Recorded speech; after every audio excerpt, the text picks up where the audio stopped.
There is a moment when silence does not feel safe anymore. Not in the room, not in the press conference, not even in your own head. History keeps doing this. Someone warns that the war is coming, and then someone else is left to pick up the pieces. I am Joe Khawli.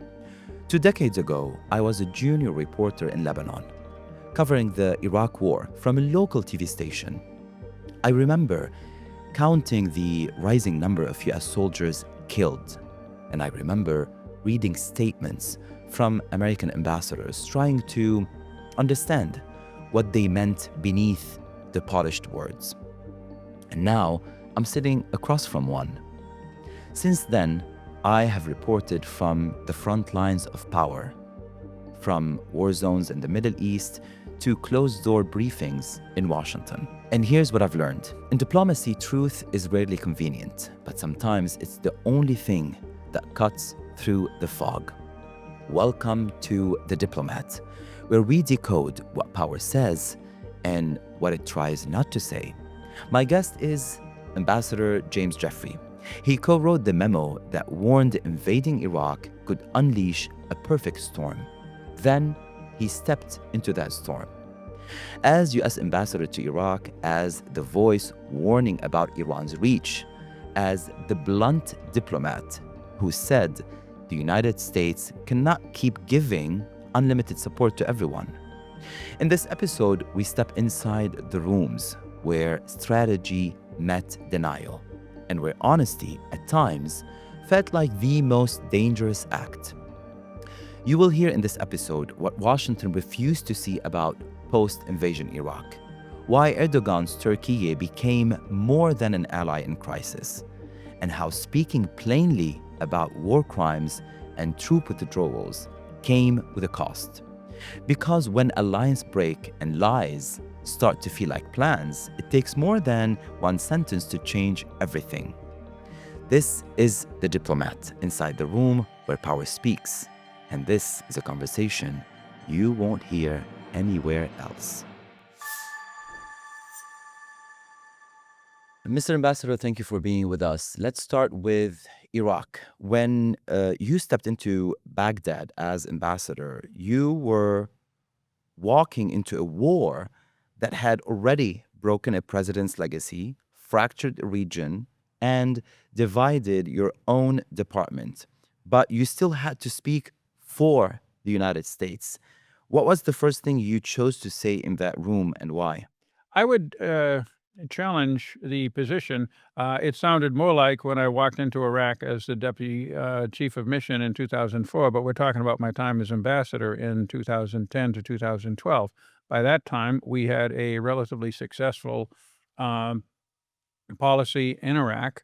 We were on a glide path to withdraw all of our troops by the end of 2011. That had been part of the agreement between President Bush and the Iraqi government in 2008. The violence levels were way down. Iraq was struggling a bit, but it was still getting to its feet as a relatively normal country. I'm not happy with everything that's happened to it since 2010, particularly the Iranian influence and, of course, the Islamic State attack in 2014. But nonetheless, in contrast to Afghanistan, Iraq was a success.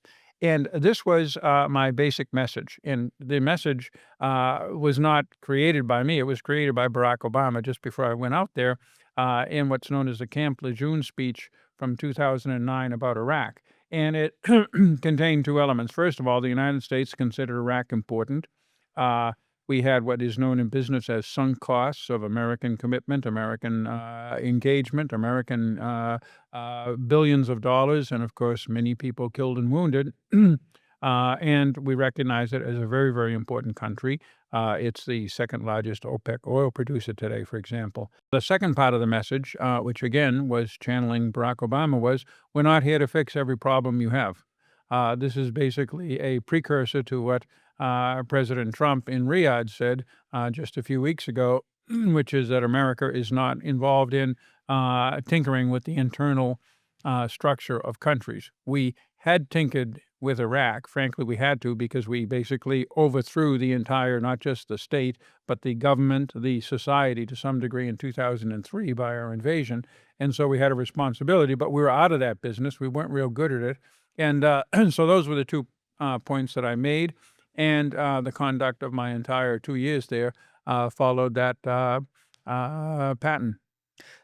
But when you say, Mr. Ambassador, that Iraq was too important, and then followed by Barack Obama's message that we're not here to fix everything, to what extent do you think those two messages are contradicting? Because if it is important, in a way, you have to fix something. The biggest single question in American foreign policy after 1989, when you had the unipolar world, the end of history, and we believed that we had the capability and the mission, the responsibility, the duty to make the whole world look like us or Western Europe, modern liberal societies, because we thought that modern liberal societies provided prosperity, provided peace, and provided free political development, the 3 Ps. And we looked at our experience, the experience of Europe, Western Europe at least, some East Asian countries, and bits and pieces of Latin America. And we said, look, this works for all of us. It should work for you. So that was a judgment. And a second judgment, B, we have the capabilities, the inspiration, the power to get you to do this. The problem with this was we didn't. And that's not just only a question of lack of commitment, unwillingness of the American people to bear the cost, particularly when they involved actual deployment of military forces, because that eventually led to the deployment of military forces. But it also encountered a core contradiction. We were intervening deeply into other countries, Afghanistan, Iraq, Eastern Europe, along with the EU, and in the Arab Spring, other countries, to create political self-government for both those states and the people in them on the basis of our liberal philosophy. And that's a contradiction because we were determining what they should look like and then taking the reins to get them to that point, even though the core of that point was that people should make their own decisions. So what is the lesson in that? The lesson Because is the lesson is we can't do that. The lesson is the world has to deal with itself. We can deal with several things. First of all, to the extent that countries want to trade with us, want to have relations with us on a state-to-state level, we're willing to do that.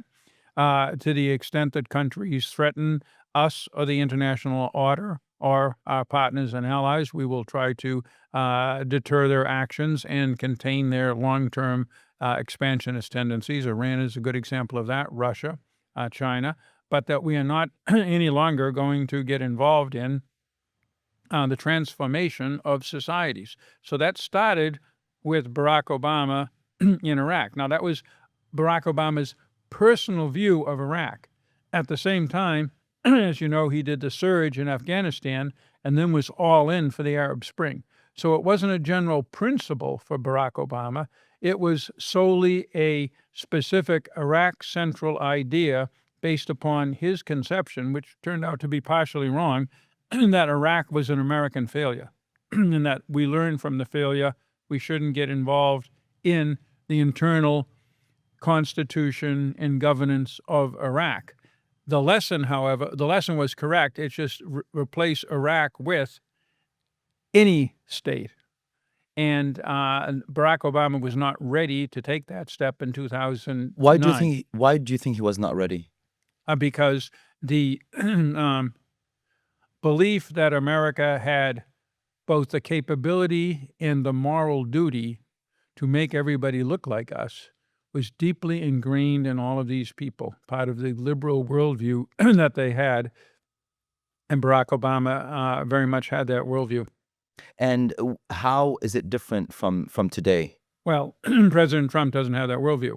President Trump's, first of all, view of a liberal democratic republic in terms of the role of the state, the role of the individual, is very different than that of what we would call the cosmopolitan, progressive, international opinion, what we would call the Davos class.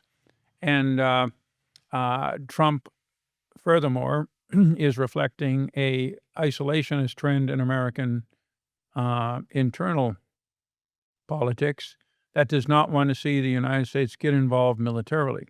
And what we learned, if we wanted to change these societies, we had to do it on the back of tanks. They wouldn't change on their own. Between Obama's message that we want the world to look like us, like the United States, Except Iraq. except Iraq, and today's Trump, as you used the word isolationism. No, he has an isolationist element that he has to be cognizant of. But boy, I would say we're now here in June. I would say looking at what he's done in the Middle East in the last 6 months is certainly not isolationist. He's run one war with questionable outcome, but it still led to a ceasefire with Yemen. And he has been extremely active on the Gaza, on the Lebanese, on the Syrian in particular, and on the Iranian nuclear files. So I wouldn't say he's isolationist, but he's very cautious about committing troops, particularly ground troops, and he's very cautious about committing them for transformational societal change. He was bombing the Houthis because they were shooting at ships in the Red Sea. When they agreed to stop shooting at ships in the Red Sea, he stopped bombing. He didn't require the Houthis to sever their ties with Iran, to embrace liberal democracy or anything else. He just left it alone. So what you're trying to say that Obama, when he came, he wanted to fix the legacy of the United States involvement in other countries, in Iraq and Afghanistan. The effort of Obama trying to fix that, you think backlashed? No, again, Obama came in with the same worldview, essentially, that George W. Bush had and that Bill Clinton had before him, that we have this mission and the capability, as they talk in military terms, both the intention and the capability. We had both the intention, driven by our moral obligation, and the capability, be it the lure of Silicon Valley, be it the power of the U.S. military, whatever, to effect this transformation. Obama made an exception with Iraq because of the ideology of the Democratic Party and his element of it, that Iraq was a violation of American principles by invading a country that had not invaded us or done anything to us. Afghanistan was different. Iraq was the exception. Partially because, and people don't recognize this because President Bush and many around him have avoided underlining the fact that it was they who said the U.S. troops would leave at the end of 2011, whereas it was fun to blame Barack Obama because they left on his watch, but they didn't leave on his decision. The decision was taken formally by President Bush in essentially a international agreement with Iraq in 2008. But getting back to Obama, his instinct was more correct than he thought. It just wasn't just Iraq, which actually turned out relatively successful compared to Afghanistan. It was all of our interventions in the internal affairs of countries in the Middle East, and beyond that, our interventions around the world. They have not led to better or more stable societies in most places. They have not gotten, if you will, our brand to be accepted by the people. And as the part of the brand is the people, sovereignty and people decide, it's very complicated to try to enforce that on people. But basically, and even though it's in trouble right now, the best success we had after the Marshall Plan, and that's now almost 75 years old, was in Colombia, and one country is not enough to justify a whole international agenda for 30 years. When you were DCM in Iraq, and then when you walked in Baghdad as the new U.S. ambassador and after the surge, what did you see that Washington couldn't? And how did that shape what you knew you could say and what you Sure. couldn't say? Sure. What I saw was that Washington, and particularly the U.S. Army, were totally committed at the institutional and bureaucratic level to nation building. The U.S. Army was leaving at the end of November 2011. Now, after we were there a few months, we persuaded the Obama administration to try to keep the troops on. We negotiated with the Iraqi government. In the end, because we insisted that this be done democratically, the Iraqi government and parliament, under the influence of the Iranians, opted not to keep U.S. troops on, which led perhaps to Iraq's collapse in the attack of ISIS 2 years later, but that's going ahead.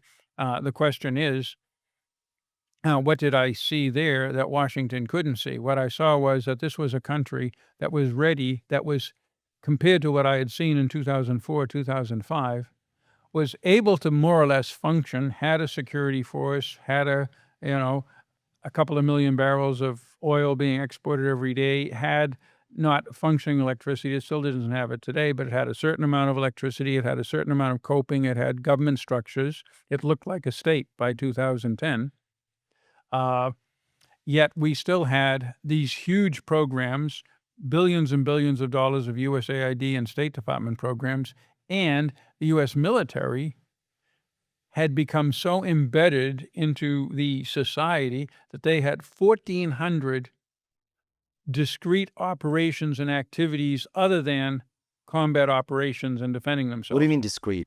Well, providing essentially what they would call information operations. They had 50 people preparing messages that would be sent to the Iraqi media on the U.S. military presence, on the U.S. goals in Iraq, on various other things, on how democracy works. And my belief was that Obama, at least on this issue, given his Camp Lejeune speech, had tried to sever this role. The rest of the bureaucracy hadn't gotten the message. So I had to balance the two.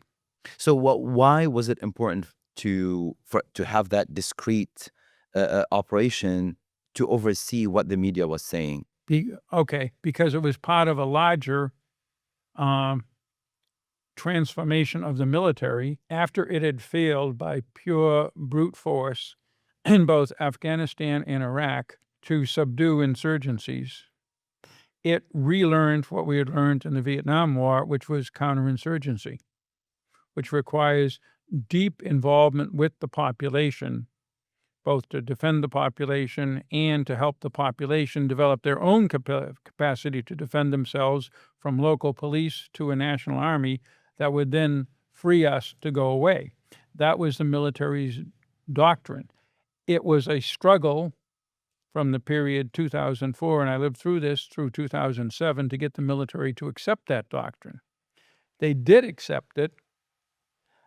The problem is the doctrine had its own problems. In the short run, it succeeded in Iraq, at least in subduing the insurgency. It never succeeded in subduing the insurgency in Afghanistan. You were managing a $6 billion operation. After the military left, yes. Yeah, and 16,000 personnel. Yes. But when power shifted in Iraq, it often happened in whispers, not in memos. So when did you first realize that size did not equal control?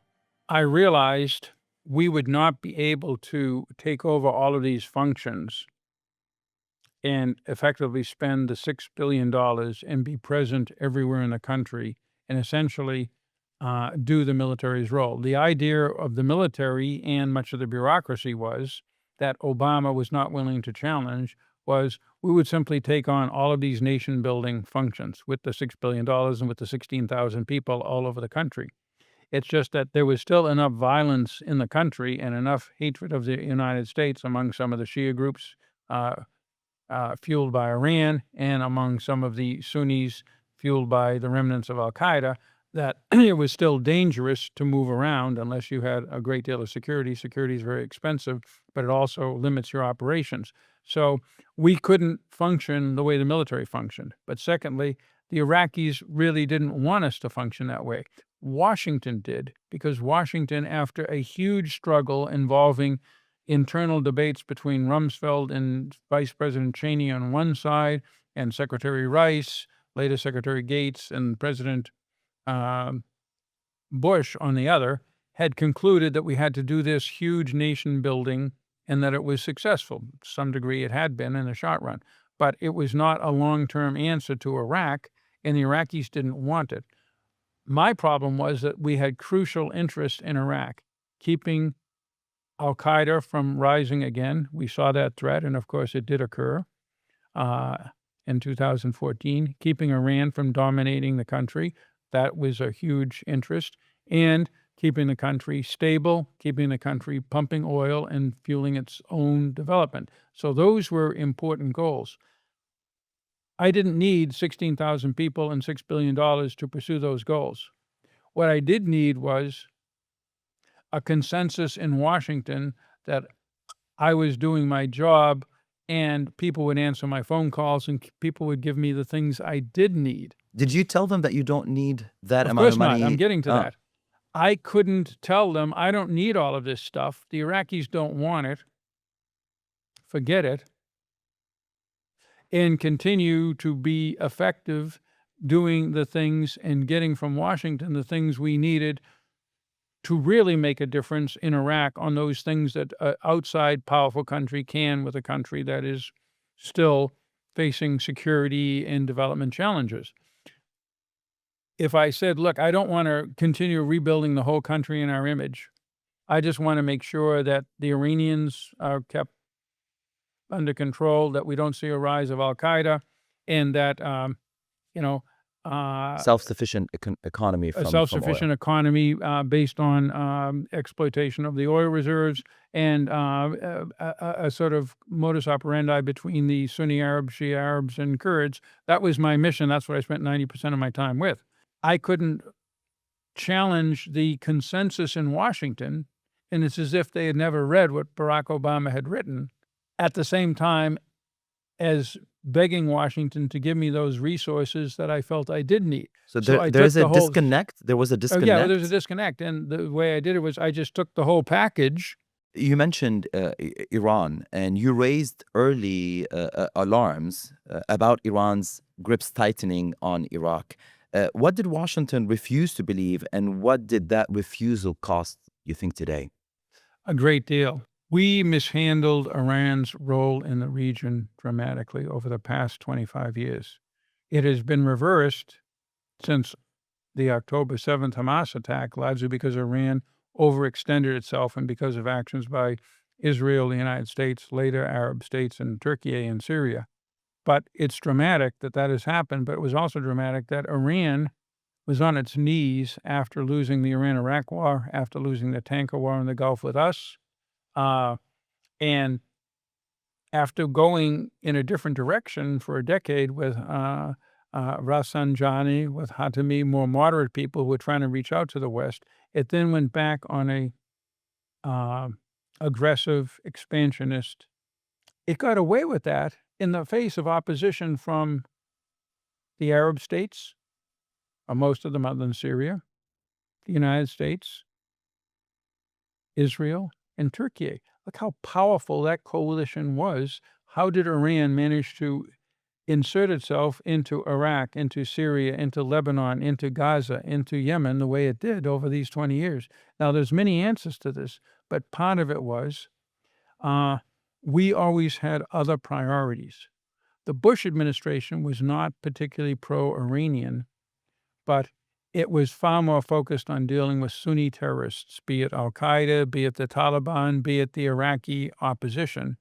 And in Iraq, because it was so committed to democracy and because the Shia were the majority, it was perfectly happy to have Shia prime ministers, Jafari, then Maliki, and Iran to have a certain influence as long as they weren't shooting at us, because we had so many other problems in Iraq. So we ignored the Iranian creeping control of Iraqi institutions under Bush. Under Obama, to some degree, people around him and he himself actually believed in his statement to Jeff Goldberg of The Atlantic in 2015, I believe, referring to Saudi Arabia, but he was really referring to us Americans. We have to learn to share the region with Iran. That was Obama's belief. That Iran was acting in a difficult way, be it with its proxies, be it with its missiles, be it with its nuclear, because it felt threatened. And if we, rather than threaten Iran, held out a hand to Iran and let Iran play its historic role in the region, whatever that was, Iran would become moderate. Obama really believed in this. His real purpose in doing the nuclear deal was to jumpstart that integration of Iran into the modern world. And in a way, Obama thought Iran should look like Denmark too. But between his intention to not keep the grip tighten on Iran and on Iraq, on Iran, Iran, in a way backfired. So are you accusing? This was a very wrong policy. It missed. So you're accusing Obama with the way he let Iran loose backfired. His intention were right, but the way 20 years ago Iran did not take that as a sign, but did whatever it wanted to do. Right. He made the same mistake that liberals made in the 60s and 70s about the Soviet Union, that it was basically a defensive country that you could work out deals with. The Soviet Union was an expansionist country, and it is returned in the form of Putin's Russia as an expansionist country. The same thing with China, and the same thing with Iran. Obama missed that. By missing that,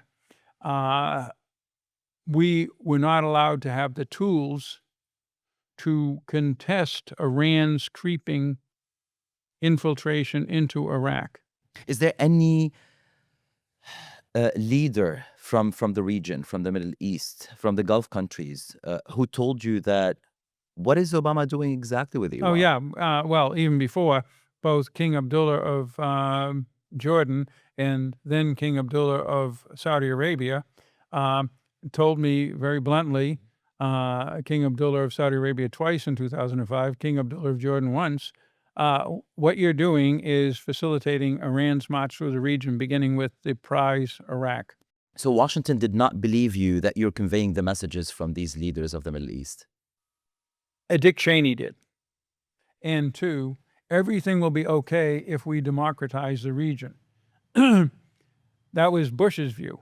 Obama's view was everything will be okay if we democratize the region and embrace Iran. He added embracing Iran. Bush didn't want to embrace Iran. He didn't want to confront Iran. The way to confront Iran for Bush was make the region democratic. Obama was even more positive about that, but the net result was, again, to explain why over these 20 years, Iran advanced to the huge position it was in, that it then blew away in 18 months from October 7th on. It's quite fascinating. But it was because, other than in the last 2 years of the Trump 1 administration, 2018 to 2020, when I was there and other people were there, that was the only time we ever had a explicit policy of pushing back Iran in the region, in Syria, in Iraq, in Yemen, to some degree in Lebanon. When you say back then, the United States wanted to democratize some states in the Middle East, many today would look at the United States, at the shape of democracy today, and they would ask questions. What do you think? Democracies are not the answer to everything, but America is a democratic country. Whether the democracy we have now or under Bush or under Obama was the model for other countries, we didn't know. But what we had done was we had seen, not just in Western Europe, so much similar cultural and ethnic background, but in East Asia, Japan, Taiwan, South Korea, and it was beginning to work in Eastern Europe after the fall of the wall. So why wouldn't it work in the Middle East? It had worked in most of Latin America is relatively democratic, is relatively progressive. It has its problems, but It has come a long way. Do you have an answer to that? Why it didn't work in the Middle East? No. That kind of democracy? No, I don't. What I have an answer to is the question, can the United States, whatever the problem is that is making it not become the trajectory of Europe, that the United States does not have the secret sauce to fix it and make it like Europe. That I know. You were also in the room as Erdogan began redefining Turkey's relationship with the West. As an ally, Turkey today and part of the NATO, many would view Erdogan's moves as authoritarianism. Would you agree to that?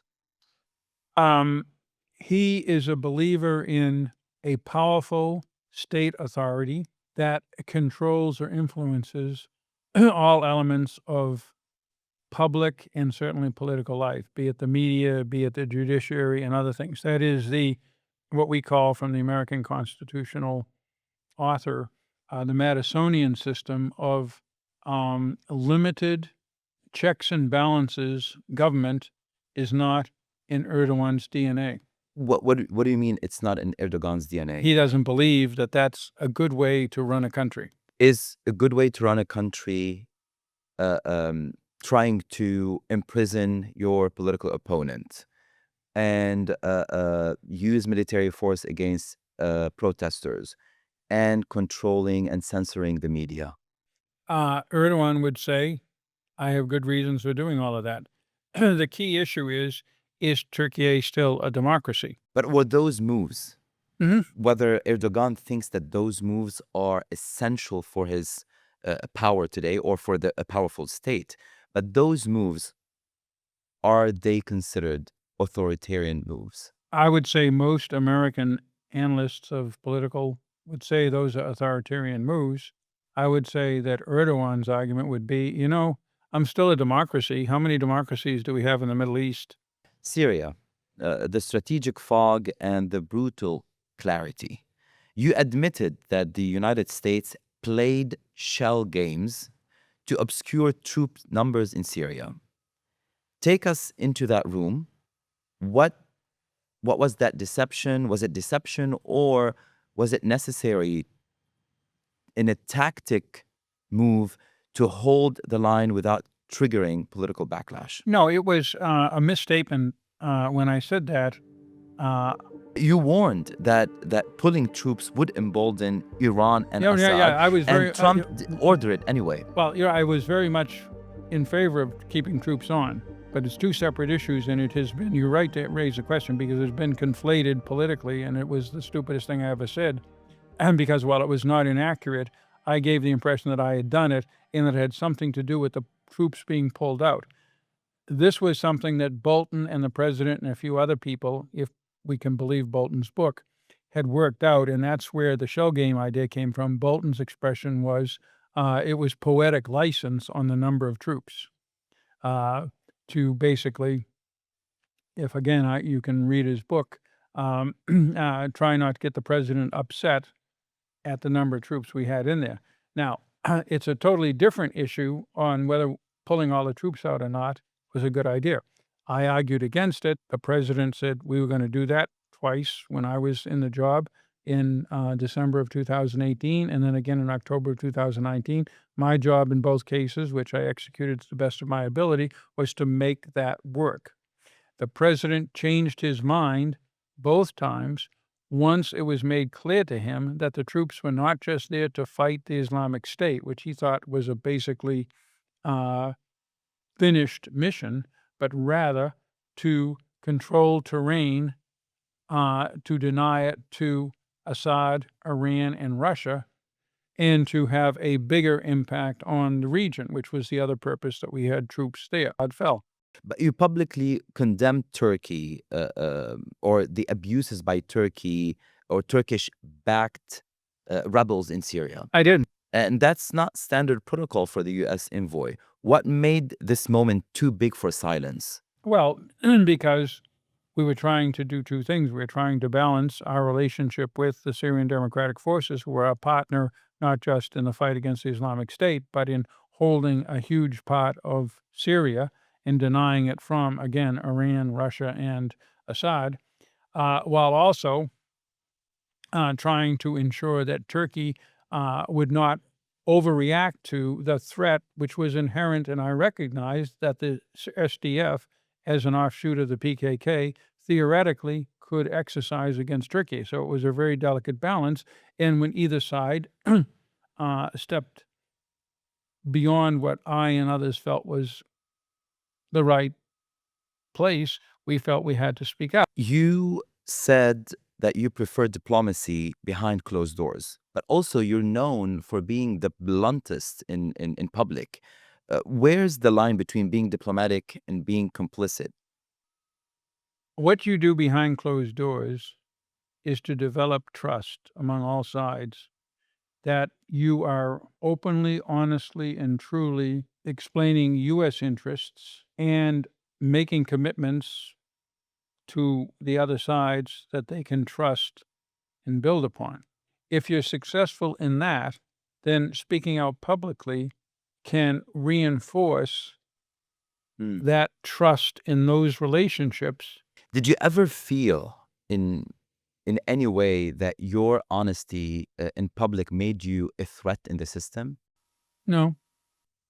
Were you criticized with that blunt honesty that you have? Only on the question of the shell game, and as I said, that was a mistake. So what do you think was the most difficult sentence or word that you had to say in a room? I would say the most difficult conversations I had were with our partners and allies who expected us to support them more. And I had to say, be it on occasion the Israelis, the Turks, the Kurds, Arab states, that we were not willing to go that far. The sentence or the sentiment that you think changed the temperature, the stakes, and the room itself? Yeah, I mean, you all had a wonderful example of how this really plays out, because it was sadly and unfortunately played out in front of cameras when President Trump and Mr. Zelensky met. President Zelensky met in the Oval Office 3 months ago. Those kinds of conversations, you don't have the cards, pal. There's only so far I can go for you. Yeah, I'm going to have to say nice things about the Russians if we want to get any progress on a negotiated settlement. These are the kind of things we have to unfortunately say all of the time with our partners and allies. We normally do it behind closed doors. And what happened in front of cameras with Zelensky, how would you describe it? Well, it was horrible because the problem is we Americans have exalted expectations of how we treat our partners and allies. Reality is that we're running a global collective security system. It's kind of like an insurance policy that everybody buys into. But like all insurance policies, it has, or most of them, it has a deductible. That is, you, the beneficiary of our insurance, have to bear some of the risk and some of the cost. And we're not going to deliver 100% for you. Everybody expects, it's like a love affair. Everybody expects you're the significant other. But we are the significant other of 60 countries. And they all want our undying love up to, in the case of Vietnam, 500,000 of our young men and women. And we can't do that all over the world, or we'll drive ourselves bankrupt, bloodied, and crazy very quickly. So we have to limit. And the role of the diplomat is to eloquence, to be able to tell somebody to go to hell and have them think they'll enjoy the journey. And what is one word, if you could, you would retire from language diplomatically? What is one word? Unlimited. Why is that? Because no commitment we make, no relationship we embrace is unlimited. We can't run a global collective security system by making unlimited commitments to all these countries. Do you think our allies in the Middle East think that the United States is always willing to give unlimited support? Oh, yeah. And that is wrong from what side? From the United States showing that willingness or their perception of that? From both sides. Had we had a different dialogue with the Saudis over the years, or with the Emiratis, and if I were the, leader of American diplomacy for the last 50 years, I would sit down with everybody and say, look, we don't have the bandwidth to manage all of these fender-bender things, you know? Is this what Trump trying to say? This is what Trump is trying to say. Essentially, I'm sorry, we're not going to stop what we're doing and go to war with Iran, go to war with North Korea, go to war with Cambodia in 1975, and on and on and on. That's not how we work. And because we have unlimited, that's how we got on this path, because we use unlimited all of the time, or words that suggest unlimited in our pitch for our diplomacy, we raise expectations. It's a good deal that we're doing what we're doing for Zelensky. Otherwise, he wouldn't still be there. It's a good deal that we liberated Kuwait. It's a good deal that we stopped But the Zelensky North cannot Koreans. expect unlimited But support. it's not unlimited, and we can't. If we try to do unlimited, we wind up doing nothing, and that would be a bad thing for the world. Thank you, Mr. Ambassador, Okay. for being with us. Thank you. Thank you for listening to The Diplomat. If this conversation made you pause, rethink, or even get uncomfortable, that's not a glitch. That's the point. Because diplomacy isn't clean, it's not polished, and most of the time does not fit into sound bites. But when someone tells the truth without hiding behind a flag or the title, you will remember it. Follow the show wherever you listen to podcasts. And if this episode stirred something in you, send it to someone who still believes clarity is worth more than comfort. Every week, I sit down with people who have seen history break and try to shape what came next, behind closed doors, behind the headlines, and sometimes behind the price of silence. Because language isn't just how we talk about power and politics, it's how power and politics talk. This is The Diplomat, inside the room where power speaks. And this is a conversation you won't hear anywhere else.